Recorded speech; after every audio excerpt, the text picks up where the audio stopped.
बोल श्री कृष्ण भगवान की जय। भाई सास ने आँच नहीं है। एक राजा जी आ संतान को नहीं, बहुत दुखी होगा। तने क्यों और तो की को नहीं मारे मुझे राजकुंड संभाली। અને રાજાજી એક બીજા લડ્યા કે ચાર બચ્ચાને બોલાયા, બચ્ચાને બોલાવ્યા बाद चार बीज दिया, भिजोड़े बीज, बीज भिजोड़े दिया कि ये बीज उगाड़ लो। जको उगाड़ लाई पौधो अच्छो हुई चकान मारे राजगिरी दे देव। चलो चार बच्चा दिया जो तीन बच्चा तो कहीं उग्या को नहीं, दूजा बढ़िया बढ़िया पौधा उगाड़ ले आई गया रंग रंगीला। वो चौथोड़ो बच्चो ईमानदार हो, गरीब हो, मेरी माँ ईमानदारी।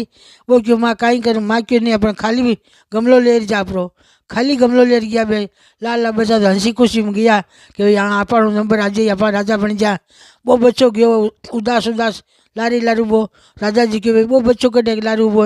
राजा जी जाए मुस्कुराए कि वो राज अधिकारी तू है भाई, राज थने दियो। फिर बच्चा बोले क्यों, आप तो क्यों नहीं पौधा उगाड़ लो, मैं तो बड़े बड़े लाया। भाई थे बड़े बड़े लाया हो थे तो नकली लाया हो।